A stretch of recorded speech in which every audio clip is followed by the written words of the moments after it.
I have learned so many things in my life, and now that I'm 30 years old, here are 30 pieces of advice that I wish I knew before I turned 30. My name is Ver, and this is The Commute because it's time to go to work. I talk about personal finance, my experience working from home as a software engineer, and life. So with that, let's get into the video. But before that, leave a comment down below if you're 30 years old, if you're older, if you're younger, just a piece of advice that you know that you would want others to know to help them out. So the first piece of advice I have for you in this video is smash the like button for the YouTube algorithm. That's actually not a piece of advice, that's just a way to help my channel grow and get this video out to other people. But anyways, the first piece of advice that I have for you in this list is it is okay to be wrong. No one likes to be wrong, and that's really tough, especially when you're called out on it or told that you are wrong when you think you're right. Over the years, I thought a lot of the times that I was right, but that's honestly not a great trait. And I've lost some friends about it, or I've gotten into some really bad arguments about it. It is okay to be wrong and recognizing the fact that you are wrong and going from there, because anytime you're wrong and you're really wrong, it's just an opportunity to learn and grow. The second piece of advice I have is the value of time. Now, this could be different for many people. For me personally, time is only so much. Time can be a lifetime, time can be just an hour, a minute, the time could be a day, it could be years. It honestly is so valuable because it's a thing that we cannot get back. When you're living through life, you should definitely know about what is valuable to you, how you want to spend your time, because whatever you're spending in terms of doing during your time, you can't get back. So with that piece of advice, value your time. Next piece of advice I have is forgive yourself before forgiving others. Something that I had a problem with growing up is I used to forgive others right off the bat just to get past an argument, get past a disagreement, all those things that I just felt an apology or forgiving someone else, even if it wasn't my fault, would just get past it. But honestly, I would still feel guilt inside. I wouldn't be okay with the situation, and then that would just fester or bubble up and then just explode into something that wasn't enjoyable. Blood is not always thicker than water. From my interpretation of this phrase is that family is family. You can't do anything wrong with that. Anything else comes second, but that's not always the case. Sometimes you have family members that don't treat you right. Sometimes you see friends way more than you do family.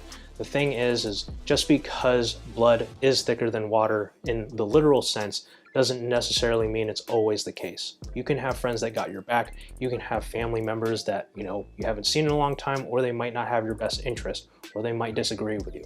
But the fact of the matter is just know the difference between those two things, literally and figuratively, in terms of blood being thicker than water. Health is wealth. And what I mean by that is, in line with the time aspect or the value of time, in order to build wealth or be wealthy, it's not always monetary. Health is also there, because think about it this way.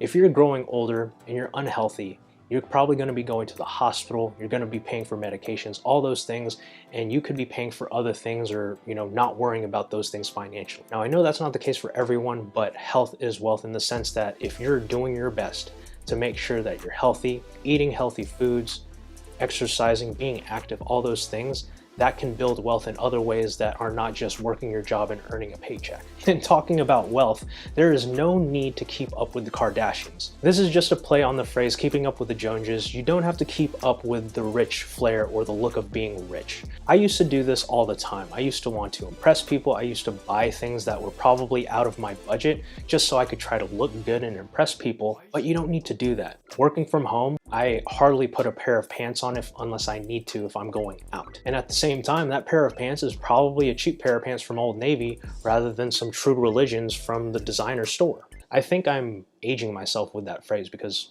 do people wear Trues anymore? This next one I've gained a very, very strong appreciation for, and this piece of advice is sleep and rest is just as important as being active. I used to stay up all the time, whether it was in high school or college, trying to do my assignments or a project, and I'd be like, oh, I can't sleep because I need to get this done, or hey, if I'm awake more than I am asleep, I can get so many things done in a day. But as you do that, that kind of has a degradation effect on your body. There's probably some physiological or biological explanations for lack of sleep and what it can cause, but basically for me is if I'm not able to rest, that ends up taking a toll on my activity when I'm awake. This next piece of advice is really funny, but it's something that I didn't realize until I started working as a software engineer. Blue light filter glasses are super useful because for my profession at least, if I'm staring at a screen all day, or even for the average person who's always on their phone checking that out, you should have a blue light filter on your glasses to protect your eyes. No lie, I'm sitting in front of the computer for 8 hours a day, 40 hours a week, sometimes even more than that per day, per week,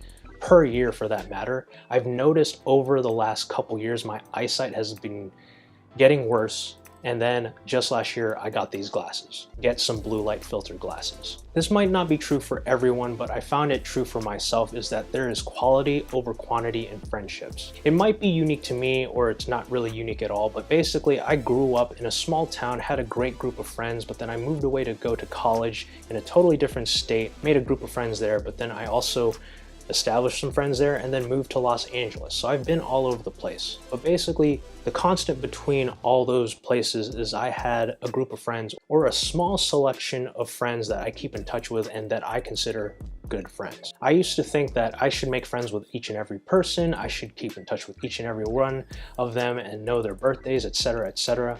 But honestly, it gets tough to keep up with, and at the end of the day, are these friendships actually friendship? Now, this next piece of advice is probably something you don't think about all the time, but it's something I want to mention here is invest in your oral hygiene. Funny enough, I've had a Sonicare toothbrush since I think college, and I haven't had a single cavity in the last decade, which is great. Honestly, you should brush your teeth 2 to 3 times a day, floss after you eat, use mouthwash, all those types of things. Investing just that extra amount of time to take care of your oral hygiene can extend your life by a significant amount of time. Being that time is valuable, that's also a reason why this is a piece of advice I put on this list. In the context of time and value, the next piece of advice I have is learn something new every day. Now, I realize that's just a value that I personally have, but it's a piece of advice that I'd want to share with my viewers is try to learn something every day.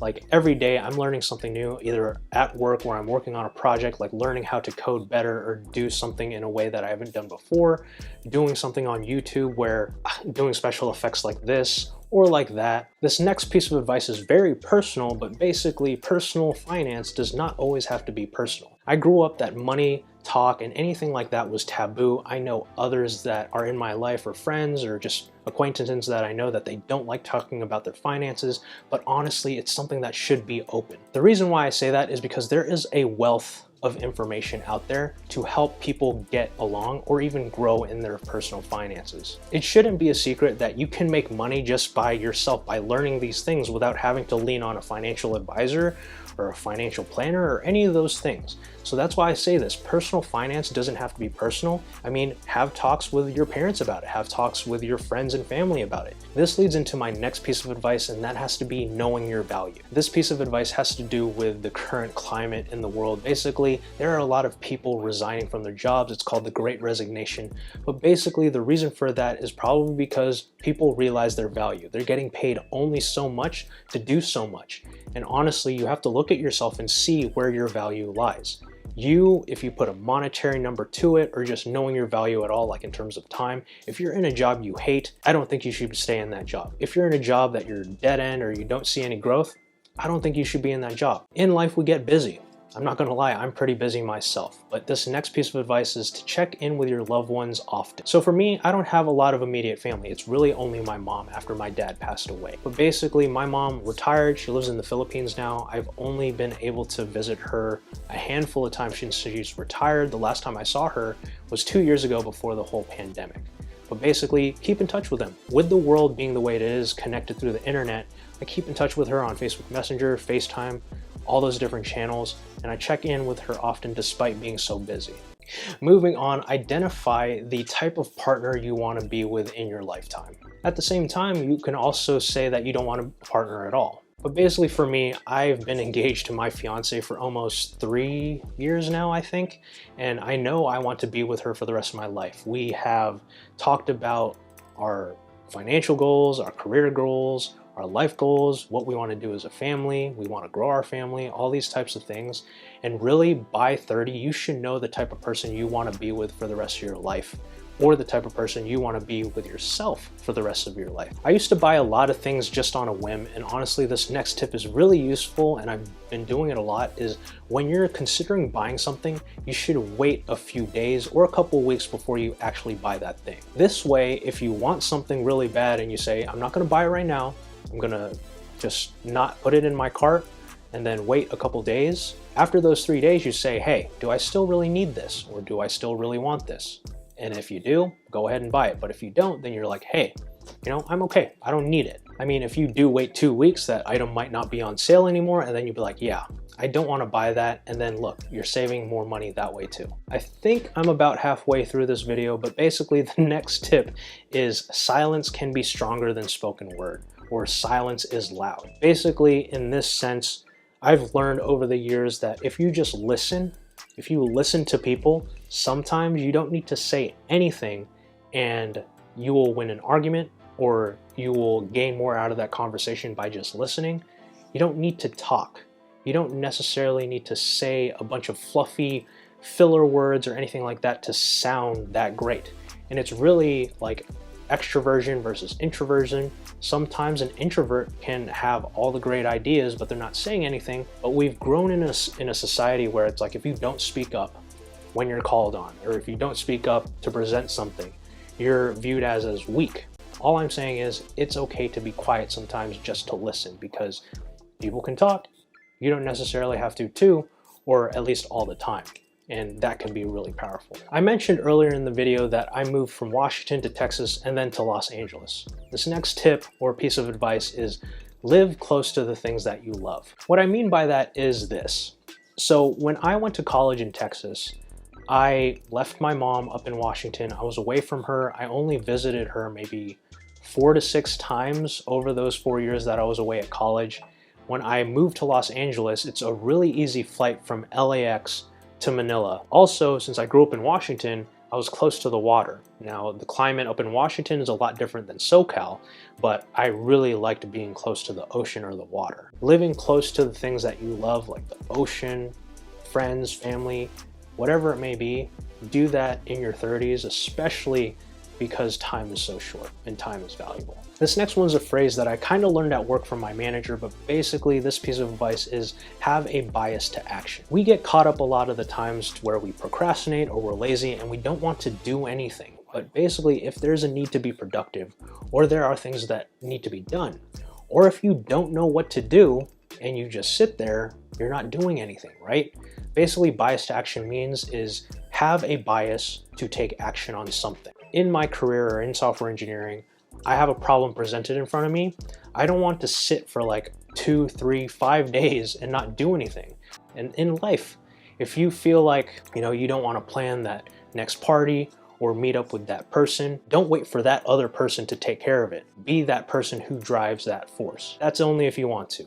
All I'm saying is that phrase is one piece of advice that I like to do myself and I want to share with you. In regards to other people, the next piece of advice is surround yourself with people smarter than you who share common interests. What I mean by this is if you're trying to do something, if you're trying to grow in your career, or if you're trying to start a business, or if you're trying to just do something to grow yourself, these people could be kind of like your unofficial mentors, but also, since I mentioned that they should have a common interest, it's like you can talk to the smartest person, but if you don't have a common interest, like they hate video games, like if I like video games and they hate them, I'm not gonna grow a connection with them. Versus if I meet a smart person in a live lobby who's playing, I don't know, Halo, or this is just to grow that connection in itself, get something out of it, share ideas, whatnot. But if you're surrounding yourself with smarter people, you yourself can also grow yourself and become smarter, and then become like a resource to others that you want to help too. In line with the theme of quality and friends, also buy things of quality when you're purchasing things that you use often. The reason for this is if you buy something of quality,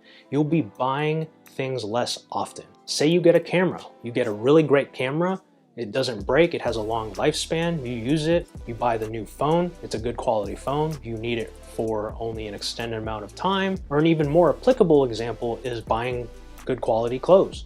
You can get a pair of jeans that are cheap, but then they shrink or they tear, versus if you buy a great pair of jeans, you could wear them for years. I think I've had a pair of jeans for the last 6-7 years because they were good quality jeans. This piece of advice may not apply to everyone because you might just buy your own laptop or a computer, but if you want a desktop computer, I strongly suggest building your own because sometimes it's cheaper, or if you spend the same amount of money versus a pre-built, you get better quality in a computer that you built yourself. I mean, if you don't want to waste your time building a computer, great, get it pre-built. But most of the time, if you're building out a computer for all those things that you need a more powerful computer, it's a lot cheaper and better value to build your own. This only applies to certain people, but because people need a place to live, in my opinion, owning is better than renting, but again, it's only for certain people. The reason why I say this is only for certain people is because not everyone lives in a place where they can afford a house to buy,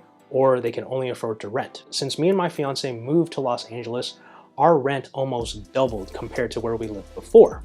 So I was like, hey, we're spending a lot of money. Would it be cheaper if we bought a home? Now, there are some caveats with that because you have to come up with a down payment. There are programs where you don't have to do a down payment, and it's a very tedious process, but basically owning, in my opinion, is better than rent because in essence, when you own something and you're paying down a mortgage, you are paying towards something that you own. There are so many other benefits to a mortgage and owning a home in that way compared to renting, and I like those benefits way more. Have you ever been in a position where you're like, hey, I want to lose some weight or I want to get fit and nothing's happening? This next piece of advice is something that I learned pretty early on, but I've now realized like I just need to lock into it, and that is a caloric deficit is the only sure way to lose weight. Now, I've been through a lot of fad diets like keto diets, paleo diets, all those types of things, but it all really comes down to being in a caloric deficit is the way to lose weight. Burning fat, building muscle, all those things have to do with, like, if you have a lot of fat on, you need to be in a caloric deficit so your body burns your fat more efficiently. If you're eating a surplus of calories, it's not really going to help your cause, and you might even gain weight if you're not burning it off. Something that we learned this last year is that nothing is guaranteed. And what I mean by that is you can be working a job and you can lose it in an instant because some global event happens and everything shuts down. This next tip is mainly to point to the fact that you should have multiple streams of income, or more specifically, hedges against any risk for anything to happen. So what I mean by that is say you're working one job, if you lose that job, you now have no income. Versus if you have multiple streams of income, like if you have an online business, or if you have things that you sell on eBay or Craigslist, or anything like that where you're getting income that is not in line with your personal job or just one job, you hedge against some risk of losing one of those income streams. Basically, if you have multiple streams of income and you lose one, you'll be okay until you can fill in that gap that you're missing. That said, my next piece of advice on that is to never work for free. Now, this actually requires some context because back in high school, I volunteered a lot, and there's nothing wrong with vocation or volunteering, anything like that, because you're helping a community, you're helping the world be a better place. But when you're in your 20s and 30s and really life, you don't want to work for free in the sense that it's taking away from your time, which, remember, is completely valuable. When we moved out to LA, we volunteered for a couple organizations. We spent about a year or 2 years in an organization where we were doing work for free and not being paid. And at the end of it, we didn't really get anything out of it other than, serving the community. But at the same time, you're just a volunteer. If you're just a volunteer, I don't think you need to be dealing with things like bureaucracy, being blocked by someone saying, no, that's a stupid idea, anything like that. And if you don't have time to deal with that, just quit. And that's honestly what we did. Now, I've been talking about work, I've been talking about health, I've been talking about personal finance, but this next one is have a hobby that is purely just for enjoyment. Now, yeah, some people can say work is my hobby, I'm a workaholic, all that stuff, but honestly, do something that is not related to those things, just for enjoyment, purely enjoyment, something to de-stress, whether it's reading, solving a puzzle, playing an instrument, playing video games, skateboarding, any sports. Any of those things can be hobbies that are purely for enjoyment, but at the same time, a byproduct of that or a consequence could be something that brings you value. I mean, you can meet people through those hobbies. You can de-stress from those hobbies to just bring yourself into a better mental state. For me personally, I like making YouTube videos, and it's really unrelated to my actual line of work, but it's a hobby that I enjoy doing. Travel to unfamiliar places, but with a purpose. Now, this is a piece of advice that I kind of just came up with more recently just because of my reflection of what the world is in now. I'm not really traveling, and I haven't really traveled in the last 2 years, but I recall when I would travel to places, I would go there with a purpose, whether it's visiting family or learning about that place and that culture that I'm unfamiliar with. Definitely go there for a purpose. Don't just go there for a vacation and all that stuff, because in my opinion, there are people who can't do those things, or they don't have the privilege or luxury of doing those things. When I go back to the Philippines, I visit my family, but I also love to learn about the culture there. The awesome thing is my mom would take me places to kind of visit where either relatives were or just cool places where I wouldn't normally go by myself. So going there with a purpose actually makes the trip or the place that you're visiting well worth it. Since I mentioned my mom, and she's really my only immediate family left, is ask your parents questions about their life. It's funny because growing up, I was an only child. My mom really babied me. She would sing me songs. She would do all these things for me, even though I was a brat or I'd be, a really annoying kid at times. But growing older and understanding the fact that she raised me, she took care of me, all those things, she had a life before me. She had a life with me growing up that I didn't know about from her perspective. So something that I like to do whenever I get on the phone with her, I get on FaceTime Messenger, is ask her questions about, hey, what were you doing when you were 30? I just turned 30, so I was curious what she was doing when she was 30. She had me almost 9 years later. So she had a life before me. But basically what I'm saying is if you have the luxury to, or you still have the parents, or even just people older than you, like elders, ask them questions about their life just to gain perspective on like, what did they go through so that you can live your life now. But my last piece of advice for this video is it is okay to not know what you want to do for the rest of your life. What I mean by this is at this point in time, if you're still figuring out, that's okay, because everyone else, or there are a lot of people who still are too. For me, growing up, I thought I would get a good job after going to college and just work that job for the rest of my life and then retire. But honestly, going through these tips or pieces of advice or just going through life up until this age, one, I don't want to work for the next 20, 30 years and just do that purely. I want to do so many more things, and that's really what I mean by this piece of advice is figure it out. You have time. There's time to figure out more things to do, whether it's in your career, in your life, or anything else. There is so much more time to do so many other things. But yeah, those were a lot of pieces of advice, so feel free to jump around in the video. I'll put timestamps in the description below.